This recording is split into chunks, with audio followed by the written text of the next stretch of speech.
मेरे भाई, मेरे भारतवासी साथियों, मेरे देश के वीर लोग। और विषय थोड़ा जरूरी है तो लगा कि आप लोगों के बीच आ ही जाना चाहिए।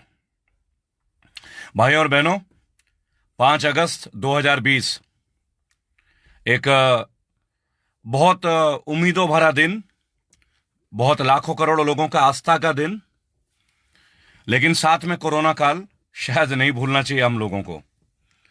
कुछ तात्पर्य था। अभी मैं ईद के दिन लाइव हुआ था, बहुत ही पावन दिन था वो भी, और आज भी बहुत ही पवित्र दिन है, क्योंकि मुझे लगता है कि मंदिर मस्जिद एक ऐसी चीज है जिसमें सब सम्मान करते हैं, प्रेम करते हैं। लेकिन एक बात है एक व्यक्ति की जिसकी महत्वाकांक्षा जो है वो देश की पराकाष्ठा के भी ऊपर चला जाता है। बात है हिंदुत्व की, जो करना बहुत जरूरी है, और बात है हमारे देश की अखंडता का, देश के राष्ट्रीय प्रेम की एकता का। अगर उस मिसाल को छोड़ दें तो सब बेकार है, सब कुछ बेकार है। भाई और बहनों, आज राम मंदिर की स्थापना हो रही है।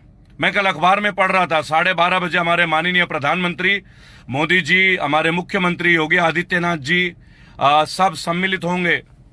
मैंने अपने वीडियो में एक बात की दरख्वास्त की थी, रिक्वेस्ट किया था कि आप हमारे देश के प्रथम नागरिक यानी कि माननीय महामहिम हमारे राष्ट्रपति श्री रामनाथ कोविंद जी एवं उनकी पत्नी जो कि फर्स्ट लेडी होती हैं, इनके द्वारा शिलान्यास कराएं। क्योंकि हमारे देश में राष्ट्रपति का जो पद है और कद है वो सबसे सर्वोच्च होता है, ठीक उसी तरह जैसे माननीय सुप्रीम कोर्ट को सबसे ऊंचा दर्जा दिया गया है। मैं नहीं जानता कि मोदी जी इस बात को समझते हैं या नहीं है। मैं कल रात एक इंटरव्यू देख रहा था, एबीपी न्यूज में भी और आज तक में भी। ऐसा लगता है जैसे ये दोनों चैनल ने कसम खा ली है कि हमें तो केवल एक ही चीज दिखाना है जो ये चाहते हैं कि दिखाएं, खास तौर से भाजपा सरकार। भाई और बहनों को ये अच्छा नहीं होता कि हम राम जन्मभूमि का जो शिलान्यास है इसे कोरोना काल के कुछ दिन बाद करते, और जितने भी राजनीतिक संगठन हैं, जितनी भी राजनीतिक पार्टियां हैं, जितने भी हमारे आदिवासी समाज के लोग हैं, हिंदुत्व के जितने भी विभिन्न वर्ग के लोग हैं, जो हमारे लेखक हैं, कवि हैं, जो हमारे स्वतंत्रता सेनानी के वंशज हैं, उन सभी को हम बुलाते कोरोना काल के बाद और एक भव्य कार्यक्रम करते, जिससे कि सभी धर्म के लोग, सभी धर्म गुरु, सारे लोग इसमें शामिल होते। हिंदू, मुसलमान, सिख, ईसाई, हमारे आदिवासी भाई बहन, हमारे दलित भाई बहन, सभी को बुलाते और एक ऐसा मैसेज देते, एक ऐसा संदेश देते जिससे लोगों को यह लगता कि यह देश एक है, विविधता में एकता, यूनिटी इन डाइवर्सिटी, वासुदेव कुटुंबकम। अगर हम इस चीज को करते तो शायद एक मिसाल जाता, आधुनिक भारत का एक मिसाल जाता लोगों के नजरों में। लेकिन नहीं, हम क्या देख रहे हैं टीवी में। कल मैं टीवी में देख रहा था, कोई महेंद्र नाथ है फोटोग्राफर, वो कहते हैं कि 30 साल पहले जब आडवाणी जी ने ये रथ यात्रा की थी अयोध्या के लिए, उसमें माननीय प्रधानमंत्री नरेंद्र सिंह मोदी जी भी थे, और उन्होंने कहा था मैं तब आऊंगा जब राम जन्मभूमि का निर्माण होगा। भाइयों और बहनों, मार्केटिंग की एक हद होती है, एक लिमिट होती है। सभी जानते हैं कि रथ यात्रा की शुरुआत लाल कृष्ण आडवाणी ने की। उन दिनों भाषण चलते थे उमा भारती के और सुषमा स्वराज के, कल्याण सिंह के, तब मोदी जी का नामो निशान भी नहीं था। लेकिन आज उन सबको पिक्चर से हटा दिया गया, सबको हटा दिया गया, लाल कृष्ण आडवाणी को हटा दिया गया। मेरे बीजेपी के साथियों, आप भी इस बात को अच्छे से सुनिएगा, अच्छी तरीके से, कि जो व्यक्ति अपने ही पार्टी के जन्मदाता के साथ ये हरकत करता है वो अन्य के साथ क्या करेगा और नहीं करेगा। बेहतर है आप ये बात समझ लें। लेकिन नहीं, हम लोगों ने तो इस तरीके का एक चश्मा डाल रखा है ना, कमल का चश्मा डाल रखा है। आप ये बात सोचिए जो मैं कहना चाह रहा हूं, कि अगर हम कोरोना काल के बाद राम जन्मभूमि शिलान्यास का कार्यक्रम करते और देश के विभिन्न प्रांतों से, दक्षिण भारत से, उत्तर भारत से, कश्मीर से, विभिन्न जातियों के, विभिन्न धर्म के धर्म गुरुओं को बुलाते और फिर एक साथ हवन करते, तो क्या मिसाल जाती। क्या भगवान श्री राम, क्या प्रभु श्री राम एक ट्रेडमार्क है क्या, जो भाजपा के लिए लिमिटेड है?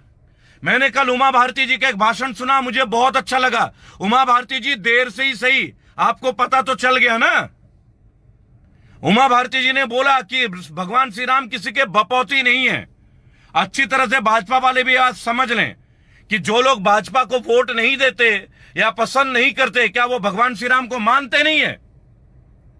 समझिएगा, इसमें बहुत बड़ा तर्क है। उमा भारती जी ने यह बात क्यों कही? उन्होंने ये बात इसलिए कही कि माननीय प्रधानमंत्री नरेंद्र सिंह मोदी जी या योगी आदित्यनाथ जी जो हैं, इन्होंने भाजपा के पुराने जितने लोग थे सबको संगठन से बाहर कर दिया। आज अगर राम जन्मभूमि बन रहा है तो क्या नरेंद्र सिंह मोदी जी बना रहे हैं? नहीं, भारत का सर्वोच्च अदालत सुप्रीम कोर्ट के आदेश से हो रहा है। क्या जरूरत नहीं थी हमें कि सुप्रीम कोर्ट के न्यायाधीश को हम बुलाते, हम अपने राष्ट्रपति महोदय को बुलाते मुख्य अतिथि के तौर पे? लेकिन नहीं, अब नई नई बातें आ रही हैं। प्रधानमंत्री जी ने कहा था मैं तब आऊंगा जब राम मंदिर बन जाएगा। क्या मीडिया का फुटेज लेने की आदत है? क्या बढ़िया तरीके से प्रोपेगेंडा बनाने की आदत है? बहुत बढ़िया। अरे श्री राम, प्रभु श्री राम तो त्याग के मिसाल हैं। उन्होंने तो 1 मिनट में राजपाट छोड़ दिया था। उन्होंने तो अपने माता के आदेश पे राजपाट छोड़ के चले गए थे अयोध्या से। और यहां क्या हो रहा है? यहां आज भी राजस्थान की सरकार गिराने की बात चल रही है। आज भी राजस्थान की सरकार को हॉर्स ट्रेडिंग की जरूरत पड़ रही कि किसी तरह राजस्थान के नेताओं को अपने पास कर लें। आप समझ रहे हैं ना मैं क्या कहना चाह रहा हूं? और देखिए एक बात कितनी विचित्र है। एक व्यक्ति अगर सड़क पे चला जाता है बगैर मास्क के तो लठ पड़ रहा है, डंडा पड़ रहा है। लोग अपने घर में शादियां नहीं कर पा रहे 40 लोग से ज्यादा। और आइए मैं आपको अलग अलग जगह ले चलता हूं जहां मंदिरों में भीड़ लगी हुई है। क्यों भाई? अब कोरोना एक्ट चालू नहीं होता क्या? अगर न्याय होगा तो न्याय सबके लिए एक बराबर होना चाहिए।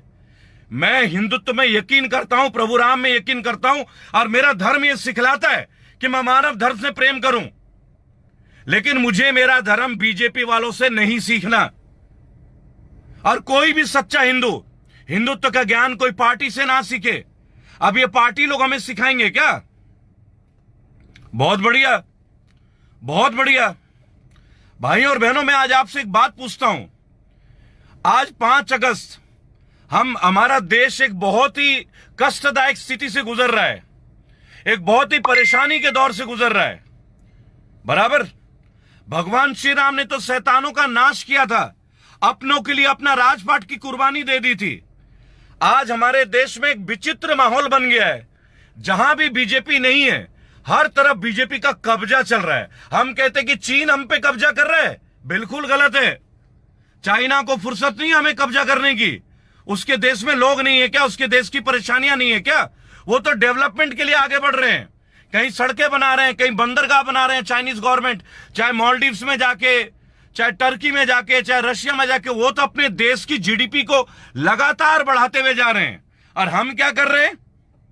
हम हिंदू मुसलमान बांट रहे हैं।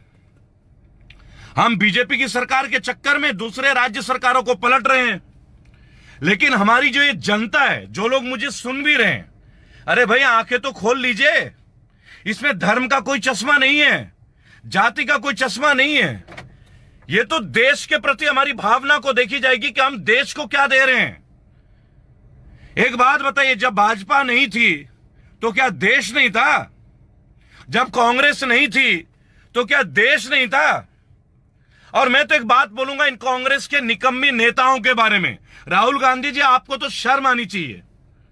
सचिन पायलट जैसे एक जुझारू नेता को आप केयर नहीं कर पा रहे हैं, भाषण करवा रहे हैं। हमने आपको अध्यक्ष बना दिया, हमने आपको ये बना दिया। क्या वो सीएम बनने के लायक नहीं है क्या? ये जरूरी है क्या 50 साल के बाद कोई सीएम बने? आप राष्ट्रीय अध्यक्ष बन जाते हैं, आपकी माताजी लगातार राष्ट्रीय अध्यक्ष बन जाती हैं, आपकी बहन को कभी प्रधानमंत्री पद का दावेदार माना जाता है। क्यों भाई? आपके घर के लिए पैमाना अलग है क्या? सचिन पायलट जैसा नेता आपको दिखता नहीं है? आप राजस्थान में जीते हैं उस आदमी की वजह से। माननीय सचिन पायलट जी, अगर आप कभी मेरे वीडियो को सुने, भाइयों और बहनों, इस वीडियो को शेयर कीजिएगा और पहुंचाइएगा सचिन पायलट जी का, और उनको बोलिए एक नई पॉलिटिकल पार्टी की शुरुआत करें। देश का युवा उनके साथ आएगा। वो कोई गुर्जर बिरादरी के केवल नेता नहीं है, लाखों करोड़ों लोगों के दिल के अंदर बसते हैं। माननीय सचिन पायलट जी, आप एक सभ्य व्यक्ति हैं। मैंने आपके भाषण सुने, मैंने आपकी अभिव्यक्ति देखी, आप बिल्कुल ही सादगी वाले व्यक्ति हैं, मैं नमन करता हूं। आपने ना भाजपा का दामन पकड़ा और आप सहजता के साथ अपने काम कर रहे हैं। आपका भविष्य बहुत उज्जवल है, देश का भविष्य अच्छा होगा अगर आप जैसे लोग प्रधानमंत्री बने, इसमें कोई दो राय नहीं है। भाई और बहनों, मैं एक प्रश्न पूछना चाहूंगा। आज जब भी कोई चैनल चल रहा है, आजकल हर जगह में 30 साल अयोध्या, मोदी जी का कारवां, मोदी जी का कारवां, मोदी जी ने ये कहा था, मोदी जी ने वो कहा था। आप मुझे एक बात बताएं, जब ये अयोध्या का कार सेवक वाला आंदोलन हुआ था और रथ यात्रा था, तब मैं भी जवान हो रहा था और लाखों करोड़ों हिंदू उस वक्त आडवाणी जी के साथ थे। आज क्या करोड़ों लोगों को यह दर्द नहीं पहुंच रहा है कि इन्होंने लाल कृष्ण आडवाणी को दूध में से मक्खी की तरह निकाल के फेंक दिया? जो उनका संसदीय क्षेत्र होता था उस पे अमित शाह जी को चढ़ा दिया, वहां से उनको कैंडिडेट बना दिया। लेकिन आप लोगों को पता नहीं क्यों नहीं दिख रही है ये बातें, आप लोग क्यों नहीं महसूस कर रहे हैं ये चीजें। आज कोरोना काल में हम राम मंदिर का शिलान्यास कर रहे हैं। भाई और बहनों, मुझे गर्व है, राम मंदिर बन रहा है, मुझे खुशी है। और आपने मेरे पिछले वीडियो में देखा होगा, मुस्लिम समाज भी समर्थन कर रहा है। लेकिन एक कौन सा तरीका रह गया है? अगर यही कोरोना काल के बाद आप करते, देश विदेश के विभिन्न लोग आते, हमारे नागरिक आते, हमारे विभिन्न जातियों के धर्म के लोग आते, इकट्ठे होते, कितना भव्य कार्यक्रम होता। लेकिन नहीं, ये तो एक बीजेपी का कार्यक्रम है। अब राम मंदिर भी बीजेपी का हो गया क्या मतलब भगवान श्री राम इनके ट्रेडमार्क बन जाएंगे, पेटेंट हो जाएंगे क्या? भाई और बहनों, कोरोना काल में इन्होंने शादी विवाह सब रुकवा दी, दुकानें बंद कर। यूपी में तो सैटरडे संडे को लॉकडाउन है। कितनी विचित्र बात है। और आज आप भीड़ लगवा रहे हो, आप मैसेज आ गया सब मंदिरों में दिए जलाएं। आप आके देखें, प्रत्यक्ष बहुत सारी रिकॉर्डिंग आपको लाइव मिलेंगी। आप में से जितने भी लोग ये वीडियो देख रहे हैं, अवश्य में हर मंदिर का भी आप वीडियो बनाएं, ताकि सरकार को एक बात पता चले कि नियम, कायदे, कानून से ऊपर कुछ भी नहीं है, ना मैं ना आप, और कानून सबके लिए एक बराबर होना चाहिए। अगर आप यही कार्यक्रम कोरोना काल के गुजर जाने के बाद भव्य तरीके से करते, हमारा दिल गदगद हो जाता। प्रभु राम तो हमारे रोम रोम में बसते हैं, अयोध्यावासी भी खुश हैं। लेकिन आपने इसे भी बीजेपी का कैंपेन बना दिया। क्यों? क्योंकि अब बिहार का चुनाव आ रहा है।